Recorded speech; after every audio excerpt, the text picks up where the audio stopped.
according to the title, to reflect on domestic accountability for international crimes, sharing the Ugandan experience. I feel like I have cognitive dissonance standing here because I'm at the moment not particularly happy with the Ugandan judiciary, and therefore I do not have particularly kind words. But at the same time, yes, but at the same time, there are some lessons that can be drawn from our 15-year process that would be useful. And part of me is partly happy that at least I get to speak about this now when there's something to speak about the process. So that's why I'm not particularly happy with the state of affairs in the judiciary back home, but also encouraged by some of the modest steps that have been taken by the International Crimes Division. So regarding Uganda, as you may know, Uganda is one of those contexts where we've had steps taken to address international crimes, both at the domestic level and at the international level, with concurrent proceedings at the International Criminal Court against Dominic Ongwen, and the proceedings against Thomas Kwoyelo in the International Crimes Division. Kwoyelo's proceedings started in 2011. But as I shall highlight, there were a number of challenges. Dominic Ongwen started in 2015. Ongwen's conviction and trial concluded in 2021. Kwoyelo's concluded in 2024. That tells you a lot about the process. But it also highlights that it's not enough for a country to domesticate an international treaty. It's not enough for a country to set up a court. It's not enough for a country to appoint judges. There are a number of factors that need to be addressed, some of which I'm going to highlight shortly, in order for justice to be dispensed and to be dispensed meaningfully and efficiently. So as I noted, Kwoyelo's conviction happened last year, after 15 years of a trial and numerous legal challenges going up to the Supreme Court, contradictory legal provisions, but at the same time, several structural challenges related to jurisdiction, the legal capacity of the court itself, and of course, eventually resources.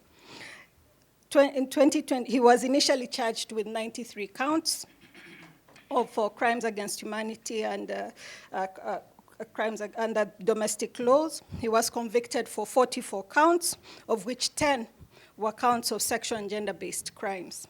He was sentenced to 40 years imprisonment. He has served 15. Now he's going to serve the remaining 25. That's the only common thing he has with Dominic Ongwen. Ongwen was sentenced to 25 years, and Kwoyelo is now also serving 25 years. Of course, Ongwen had served 5 of his years before.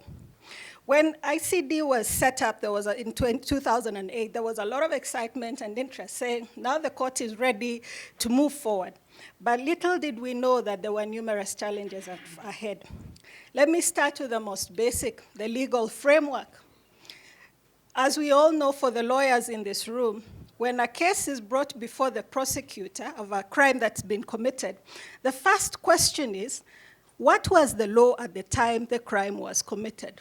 That is the very basic question that any prosecutor will ask before sanctioning a charge. Now, in this case, you have Thomas Kwoyelo, who is charged with crimes that were committed in the 90s. And you have the only substantive legislation, Uganda domesticated the Rome Statute in 2010, is the ICC Act, which outlines a series of crimes which he would have been eligible to be charged with, but of course under the principle of legality, considering that the crimes he had committed were way before the domestication of the Rome Statute. So the court had to grapple with, and the prosecutors, under what law? So there were several preliminary, the pre-trial stage took quite a number of years as they grappled with under what law. You can't charge him under the Geneva Conventions Act because what we have is mainly related to armed conflict of an international nature. So court eventually, with the prosecutors, court agreed that he can be charged under customary international law, with, of course, a significant objection from Kwoyelo's lawyers, again, going back to Article 28 of the Constitution, but nevertheless, highlighting customary international law, that these crimes, he had noticed that they were prohibited, and the underlying elements of these crimes, for instance, murder, rape, kidnapping, were already criminalized under domestic law. Then you have contradictory legal regimes, of which we had amnesties. And I am hoping people in this room, I know part of political settlements are discussions about amnesties. Whatever conversation is taking place about amnesty must be careful not to foreclose opportunities for accountability, because that is the biggest challenge. We see that you eventually provide for domestic prosecutions, but when you have an amnesty regime, then that undermines the process. So we had a challenge of gaps in our legislative framework, but eventually these were overcome, and Coelho was prosecuted under customary international law and domestic legal framework, that is our penal code. The other challenge is, of course, capacity. As many of you know, that international criminal law is not a particular subject that is taught in many of our universities from the very first year in an undergraduate level. It's something that we take on as we gain interest. The Honorable Judge here mentioned passion. To get into this field, most of us joined because we were passionate about it. But now you have a process where you have this court, you have judges, you have prosecutors, few with a limited capacity. And that also affected the process. And I mentioned yesterday, the emphasis usually is, let's target the prosecutors, let's train the prosecutors. But the justice ecosystem is broader than that. You have the investigators, because those are the people who collect the evidence. And this is where things get wrong. When things go wrong there, no matter how good a prosecutor is, nothing can be redeemed at the trial. So the investigators, the prosecutors, the judges, the different actors within the justice system all need to be provided with support and capacity building. Someone mentioned here the role of civil society. I think it has re-echoed. Civil society are critical actors in advancing accountability. And I will say that without civil society actors in Uganda, we wouldn't have even had this judgment at this point. One, in terms of the element of linking different institutions. We have been at the forefront of making sure that the International Criminal Court and the International Crimes Division speak to each other, exchange expertise, exchange information. And as far back as several months ago before the decision was made, the International Criminal Court had to, hand in hand with the judges after the hearing, see, okay, now, how do you conclude this process? You have all the evidence before you. Now, how do you apply these principles and standards? How do you draw conclusions? And that eventually helped. That linking. In terms of sexual crimes, the initial indictment did not have a single charge of sexual violence. Not a single charge. But civil society had been documenting. For those of you who've read about the LRA war, know that this was a pattern. This was a key characteristic of the conflict.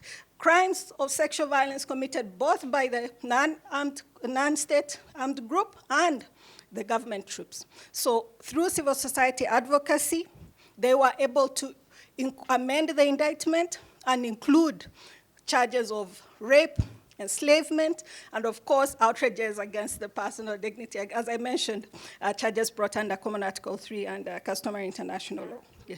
Okay. Lastly, I'd like to emphasize judicial creativity and innovation. In the absence of a comprehensive legal framework, judges should be willing to push the limits.